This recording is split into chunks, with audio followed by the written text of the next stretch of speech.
Okay, so you want to know whether Busch Gardens Tampa or Busch Gardens Williamsburg is more worth your time and money? Then let's get started.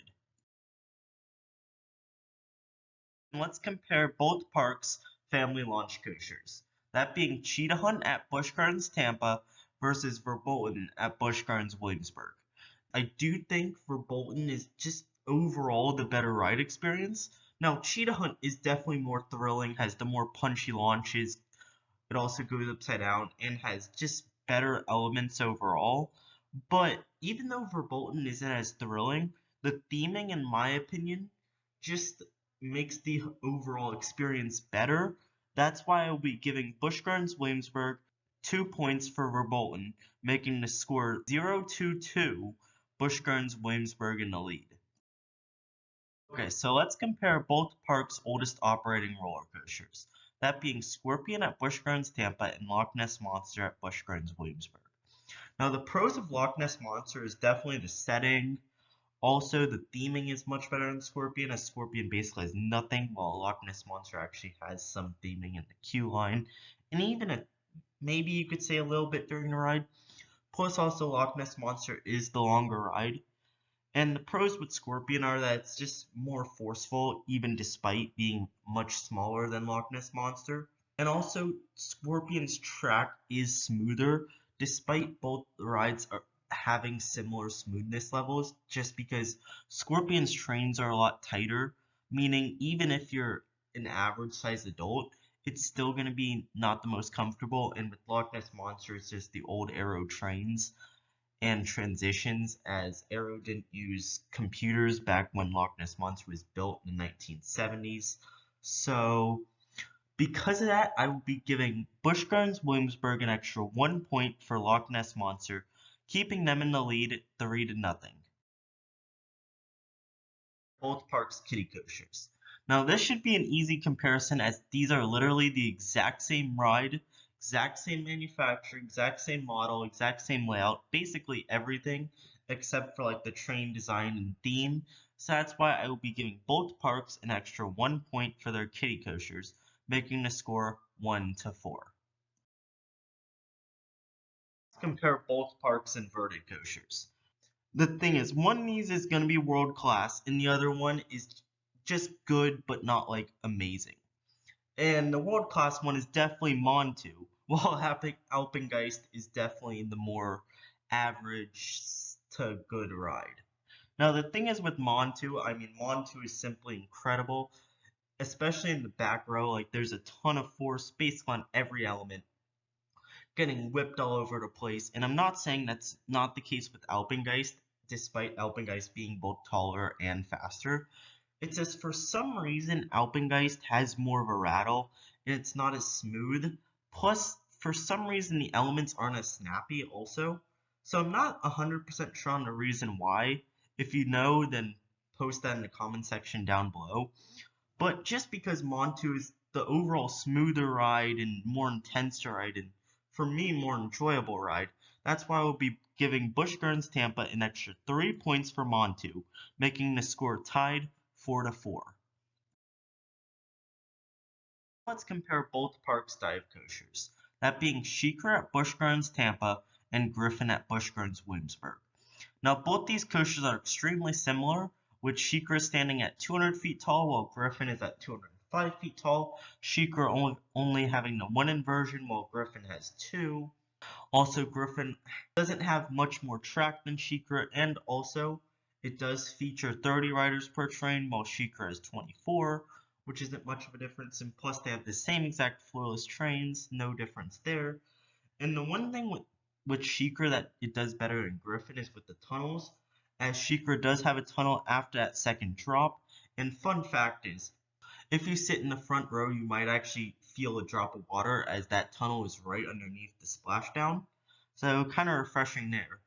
But because of all the small advantages that Griffon has over Sheikah, I will be giving Busch Gardens Williamsburg an additional 2 points for Griffon, making Busch Gardens Williamsburg be in the lead 6-4. Okay, so now let's compare both parks' premier rides, Skyrocket 2s. Now, they're extremely similar rides. Like, I mean, you could literally argue they are the exact same experience, but yes, one of these is better than the other. And I mean, it is kind of surprising because like both these rides look identical, having the exact same layout, exact same stats, basically everything, including the exact same trains and restraints. But there is a slight difference in the restraints, and that's what makes Tigris the slightly better ride. As Tempesto opened before Tigris, and it has the first generation of comfort collars, which isn't as good as the ones that Tigris has, which are the second generation comfort collars, which are a bit more comfortable. As I remember when riding Tempesto, I would have some slight neck banging on the comfort collars, while with Tigris that has never been an issue for me. So I will be giving Busch Gardens Tampa an extra 2 points for Tigris, making the parks tied. Now let's take a look at Busch Gardens Tampa's unique coasters. First up, you have Iron Gwazi, which is one of the best coasters out there. This being a RMC hybrid coaster that's over 200 feet tall, goes over 70 miles per hour, has just some incredible airtime moments, incredible inversions. Literally, there's only one thing bad about the ride, and that's the length, which I can deal with. So for all that, those good things, I will be giving Iron Gwazi an additional 3 points for Busch Gardens Tampa.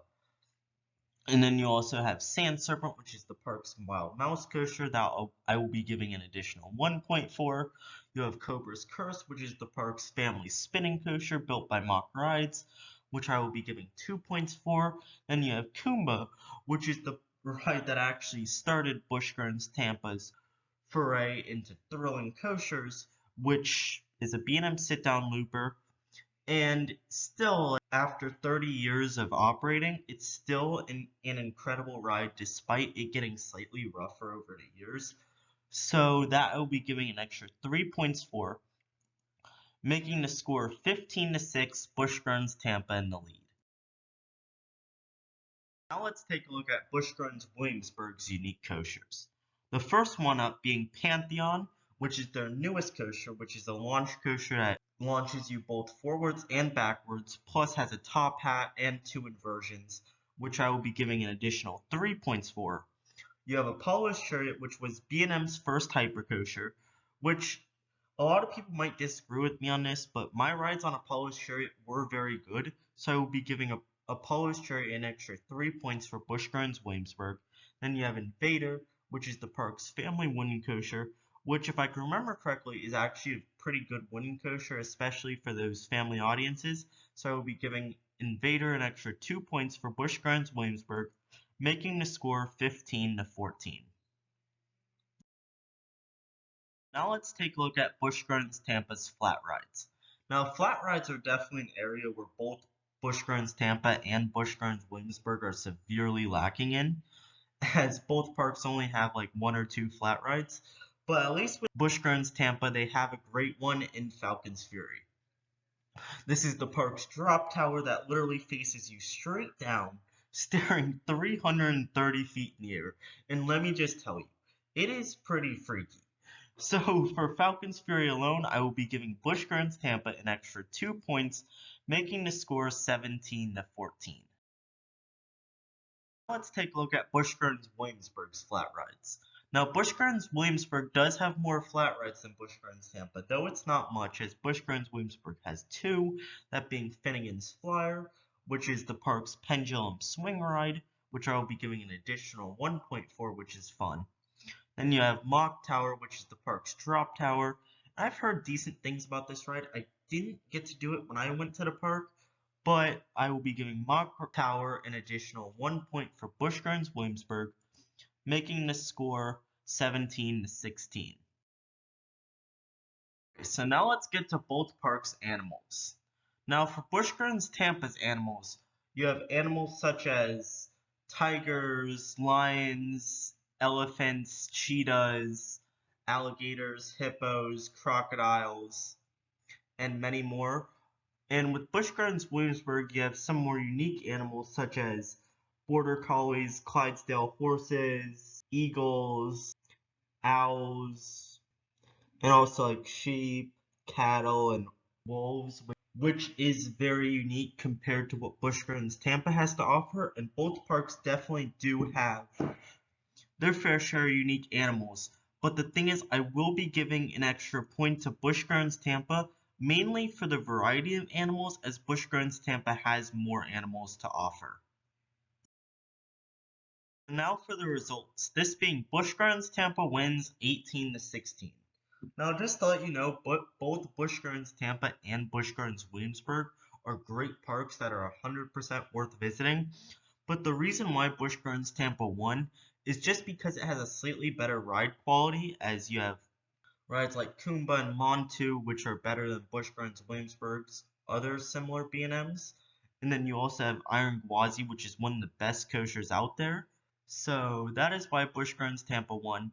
And if you enjoyed this video, remember to like this video and share this video with anybody you know who might be visiting either Busch Gardens Tampa or Busch Gardens Williamsburg soon. And remember to subscribe to Southeastern Thrills, and peace.